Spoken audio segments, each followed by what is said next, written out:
Okay, so we were discussing Howard Stern and how he's hard on people that if you haven't made it by a certain age, then you haven't made it. You'll never make it.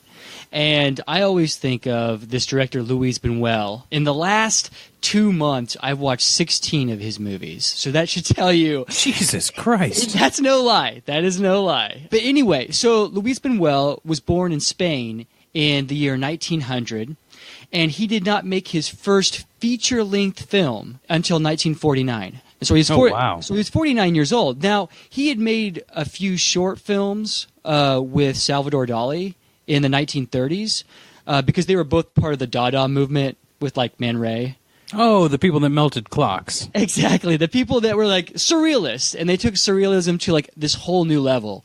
And as far as my money goes, I don't know if anybody will ever hear this, but anybody who's into David Lynch enjoys his films. He's sort of like the king of the surreal as far as the cinema goes right now, and painting, I guess, if you want to go that far. But before him, it was Luis Buñuel, and you have got to check him out. He made films in Spain, Mexico, one film in the United States, and France. And he definitely didn't start in his younger years. He was like probably in his late 20s when him and Dali started experimenting with short films. And their most famous one is Un Chien Andalou. I think I'm saying that right.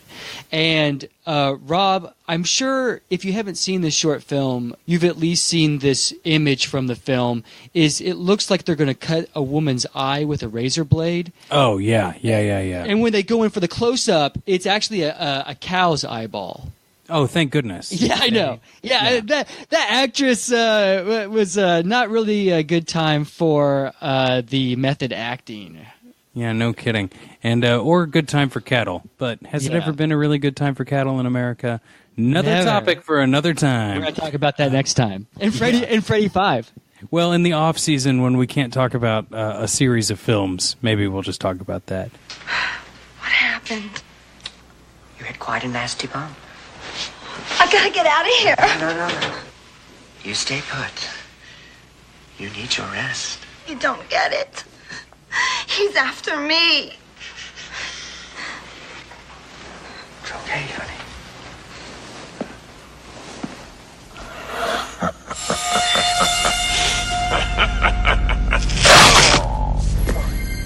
I want to draw some blood.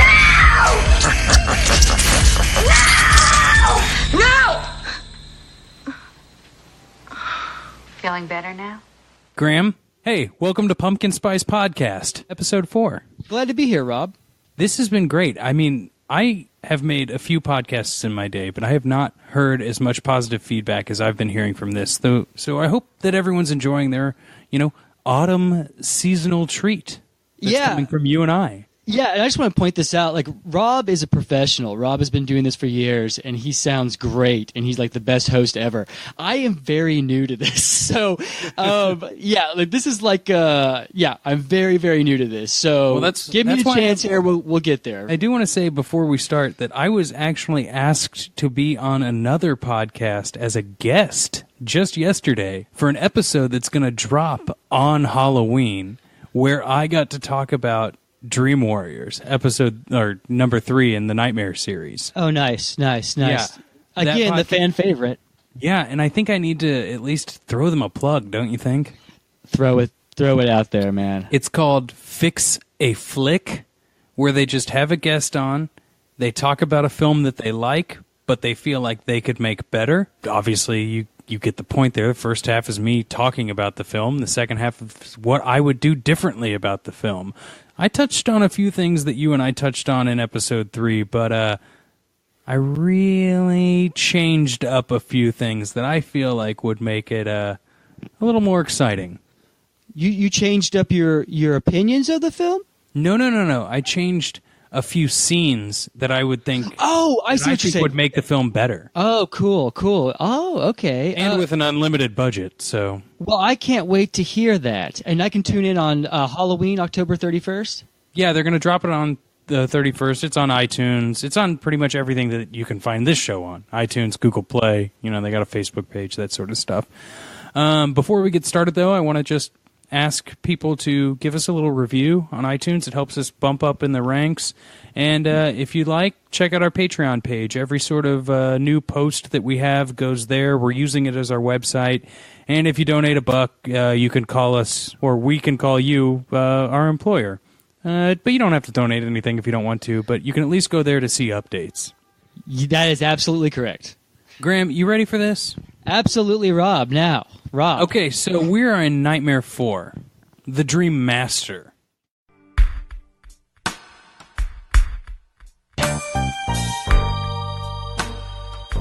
I'm a fan of Nightmare 4 for probably all of the ridiculous reasons. Yes. The follow-up, the follow-up to the hit movie Nightmare on Elm Street Part 3, The Dream Warriors. Now, where we left off, highest grossing movie.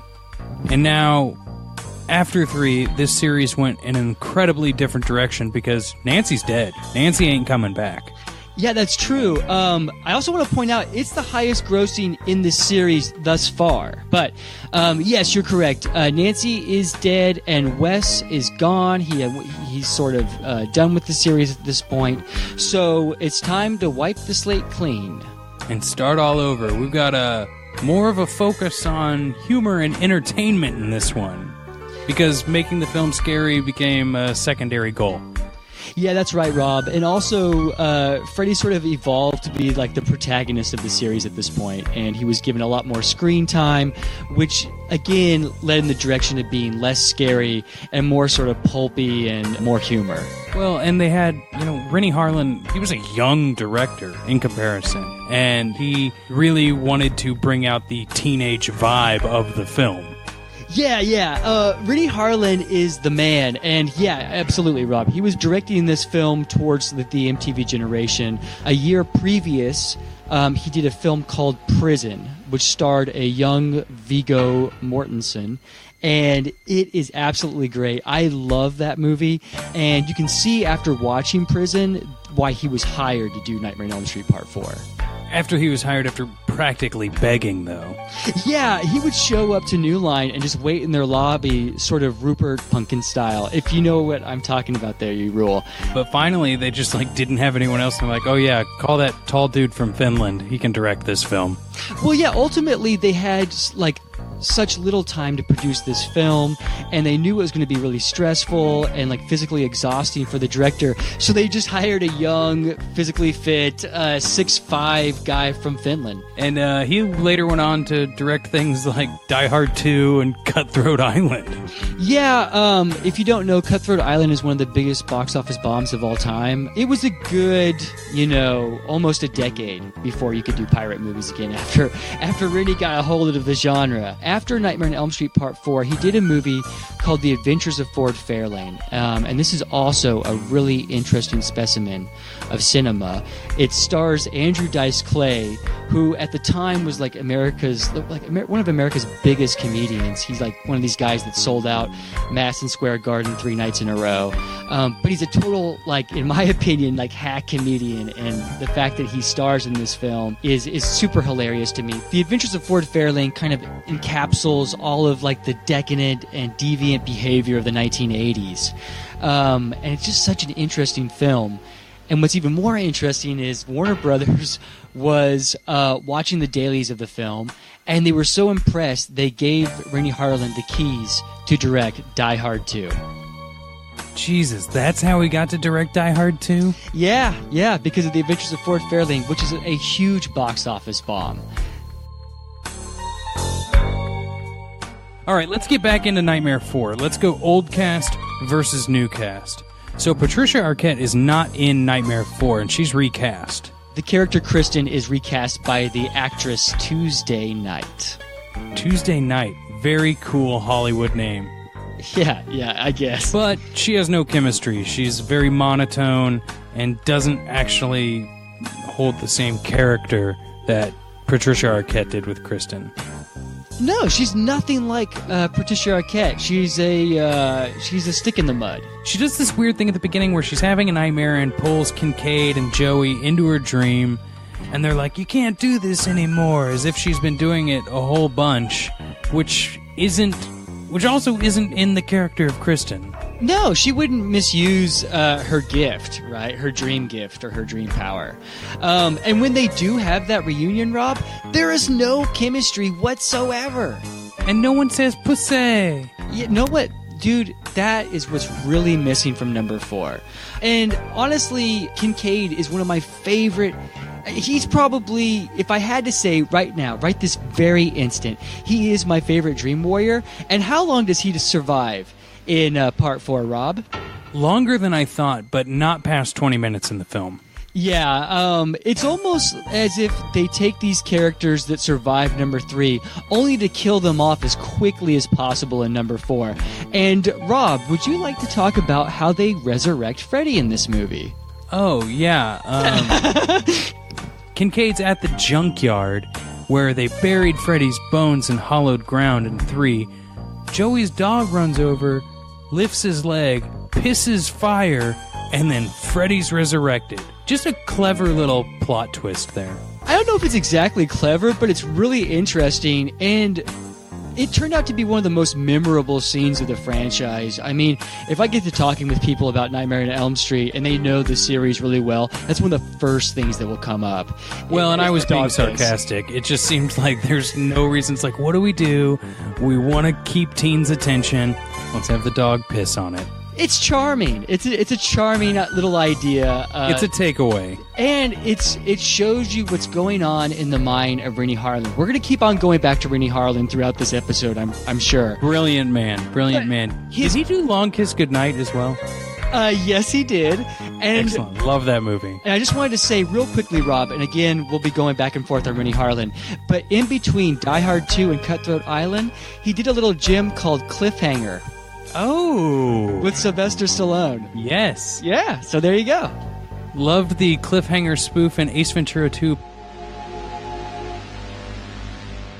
The old cast is killed off almost immediately. Although it may take 20 minutes, they're really only in about 2 or 3 scenes. But you can kind of tell that Robert Englund, I mean, he's in it, he gets it, but maybe this is the weird hump day version of movies for him. Well, I think Robert looked at the script and goes, man, this is dog shit compared to the other scripts. This is not very good. What he wasn't prepared for is how Renny was going to wow us visually. And there are some really interesting visual gags. So in Nightmare 4, we start off with a young woman walking in a what seems to be a Freddy-like nightmare. She's very scared. It's the creepy house that we're all familiar with. We have no idea what's going on, yet no signs of Freddy. There's no signs of Freddy whatsoever. She sees a boiler, gets freaked out, and then calls to Kincaid and Joey, who we are familiar with from Nightmare 3. They get brought into the dream and then refer to this woman as Kristen, letting us all realize, oh, Patricia Arquette is not in this movie, and this is Kristen. Yeah, we wouldn't have known unless they said Kristen in the film. They eventually, all 3 die, but before Kristen can die, she passes on her powers to Alice, this shy, timid girl that they had befriended right before they were killed. She sort of takes Kristen's spot as the main heroine in the film. She becomes the main target for Freddy.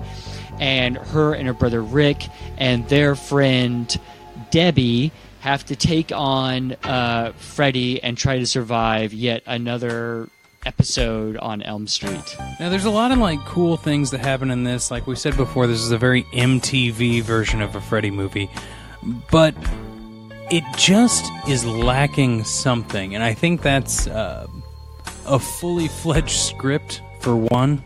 And a depth of character. Seems like there's a lot of phoning it in. Yeah, Nightmare on Elm Street 4 really lacks the talent from Nightmare on Elm Street Part 3, which had, great young actors. And I think when you're casting that young, you can't really rely on talent because they don't have that much life experience. So you kind of cast on personality. And the characters in number 3 had great personalities and were all just kind of quirky, awesome characters. Whereas number 4, they're kind of drab, and it just feels like they're playing it by the numbers. And well, not to mention they also throw in these things about the star of the football team, and Alice has a crush on him, and huge tropes that don't need to necessarily be in an already trope-like movie, if that makes any sense. Yeah, it is. One thing we need to bring up, Graham, before we get to Freddy's death in this film is the fact that, like, not only does Alice get Kristen's power, she starts getting powers from everyone else that dies. And they aren't even really powers. It's just that, like, her brother Rick knew how to do karate, so she now knows how to do karate. And Debbie lifted weights. Yeah, and it doesn't make much sense that by getting Kristen's power, now she can absorb powers from anyone else. It was just a very convenient system for her to start fighting Freddy at the end of the film. Well, the no-brainer is, shouldn't Freddy absorb those powers since he killed them?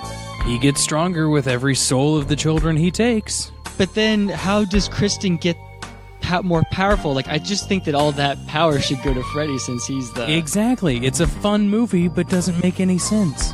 Yeah, it's sort of like a Christopher Nolan movie in the sense that you can enjoy it even though it has plot holes. Although Christopher Nolan's plot holes are nowhere near this size. Well, and Freddy does wear sunglasses in this one. Yeah, Freddy becomes James Bond. He becomes like this super pop culture character that everybody knows and loves. And when you take Freddy out of the shadows, it's just not scary anymore. Freddy on a beach chasing a girl with a bikini is a funny postcard, but as a horror film, it does not work at all. We talked about how the dog pees and brings Freddy back to life, but Graham, how do they kill Freddy in this one? How does he go away? I believe they hold a mirror up to him, and he sees how ugly he is, and then he sort of rips himself apart, and all of the kids' hands like come out of his like chest and stomach, and like rip his face apart. In my opinion, number one will have the best kill of all time. It's just like this cool little moment that Nancy has with Freddy at the end of the film, and she says, "I don't have any fear in you," and he sort of disappears in like this rotoscoped cool little way. And I think that's sort of a great little metaphor for like how you deal with your own like problems. You know, you kind of face your fears, look it right in the face and say, "I'm not scared of you," and you sort of press on and go your way, you know, where that sort of leaves you like full of power and just like you feel like uplifted after watching that first one. You're ready to go out into the theater and survive Freddy. These ones are just like, it's just kind of a special effects extravaganza, and I do love the live action special effects that are put into this. You know, the 1980s was sort of a renaissance of live action special effects, but there's no heart or soul to it. It's just a bunch of animatronics that look great, but it's not a story. Yeah, let's talk about a couple of other things in here that really stuck out at us. One of mine is the robot arm coming out of the desk. Yeah, and you need to know, before that robot arm comes out of that desk, what's carved into the desk, to me, was hysterical and sort of set the tone for this is a goofy movie and not a horror film. And do you remember what was carved on that desk? I do not. Go into it. It said, "Learning is fun with Freddy." Oh, yeah. Oh, my God. No, that wasn't in the desk. That's on the test.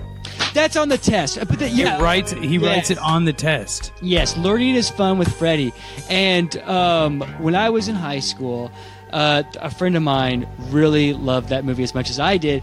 And he carved learning is fun with Freddy in the desk. And he got in-school suspension for that. And that's a true story. God, Graham, this is what people tune into this show for. The true stories. The true stories. The true stories that someone was so affected by this film that they had to write that on a desk. And I know that they got rid of the desk, but it was always my dream that that desk still was like in this back basement closet, you know, like it's still there, like they never threw it out, and it could possibly be used. You know, if they were short on desks, you'd have to drag out this one and it would say learning is fun with Freddy, and people would not, these new millennials would not understand that. New Millennials, I love that band. Okay, let's keep going. A lot of times, Graham, we talk about our favorite deaths or the best deaths. I'd like you to go into a little bit of detail on the lamest and the worst death. If you want to see the lamest death in any of the Nightmare on Elm Street films, the one to go to is number 4. And it's the death of Rick, and he gets kung fu kicked by Freddy Krueger. The only thing that's missing from that scene is, Rob? Freddy Krueger. He is not in the scene. It is I think the only death in the Nightmare on Elm Street series where Freddy is not present. And it's an invisible Freddy. Rick is fighting this invisible Freddy, and he's just getting his ass kicked. And it's a scene that you could film in your backyard for $1.50. It's literally this actor thrusting around and acting like he's getting hit by Freddy, and then he dies. And that's it. It is so lame. I will say Tina's death in number 1, there is no Freddy, but it's not lame because there's like blood dripping on the wall and the room's traveling around and she's not in control like Rick is in this one. Oh, you bring up a good point. Okay, you've corrected me. That is absolutely correct. I thought that was the only scene where he wasn't present, but no. Now, when they do the skin the cat trick in number 7, he is present. But whatever, we'll get. We can talk to that later. Now, since we talked about the lamest death this time, I want to talk about one of the coolest ideas and segments that have actually been in a nightmare film, and that's the dream loop. And it's pretty innovative, don't you think? Yeah, so basically the time scene, our character Alice, she keeps going in circles, basically. She'll start a scene at the diner, and then she'll go somewhere. A couple scenes later, she'll be at that diner, starting again. And after, like, the 4th time, she says, wait a minute, I've been here, like, 4 times. What's going on? And it's pretty great, and we'll let you watch the movie to see the more specific details on that, because it's one of those scenes that, although you get it as an audience member, watching it happen is still fulfilling. It's one of Renny Harlin's best scenes I think he's ever directed. Well, it's even better than that cannonball scene in Cutthroat Island. Yeah, or that swashbuckling scene. Last episode we talked about Dawkins and the Dream Warriors theme song. There is an amazing song in this movie. And it is a team-up from 2 musicians that I didn't realize worked together on the song. I was just listening to this scene going, I kind of dig this tune, and I looked it up. Do you know what I'm talking about? Well, I think you're talking about the Fat Boys, right? No, I am not, actually. Okay, well, let me second that with saying you're talking about Cinema Verte. No, I am not. Oh my gosh, I'm 0 for 2. Well, then what is it? The song is called I Want Your... parentheses, Hands on Me. And that is by Sinead O'Connor and MC Light. Oh my gosh, I totally forgot about that song. It is, really? Honestly, with everything, you know how fashion takes like 20-year trends and then they come back, and that's why for some reason people are listening to Pearl Jam again now. I tell you, people are going to be listening to this song again, and it is really amazing. I actually suggested it to a couple of my DJ friends to start playing in clubs. Really? Oh my gosh. Well, I'll be listening to it after we end this episode.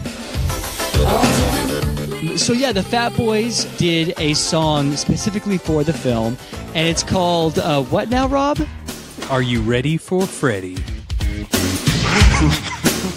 Now, Graham, tell me, what do we have to look forward to next episode? I'm going to tell our audience right now, I personally think number 5 is the worst film in the Nightmare on Elm Street series. Let me give you just a brief little teaser to that. Freddy Krueger has unprotected sex and has a baby. It's a boy.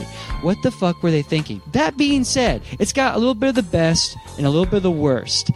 Maybe more of the worst. Yeah, but a lot of the worst. A lot of the worst. But I think it has one of the most inventive and just really well executed special effects sequence. That it's haunting.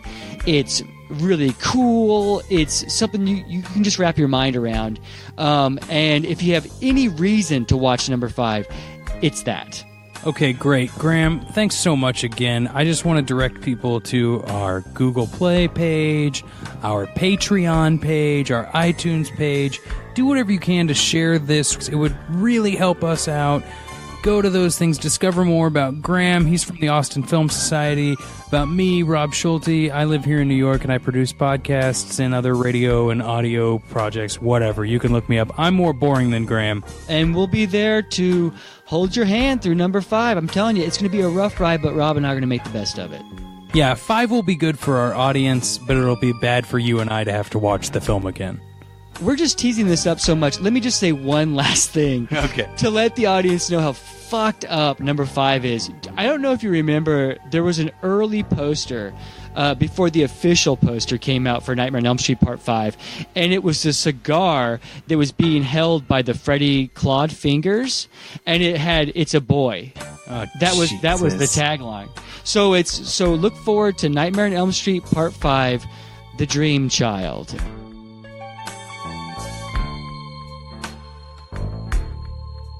Topeka Bodega. Topeka Bodega. Topeka Bodega. Topeka Bodega. That actually really helps. That's no bullshit. I'm telling you, man, it really does. I remember Topeka I graduated with my Bodega. degree in theater, so I had to do that shit. Well, they don't do it for nothing. That's true. They do it for a lot of money to get a degree that you're not going to use that well.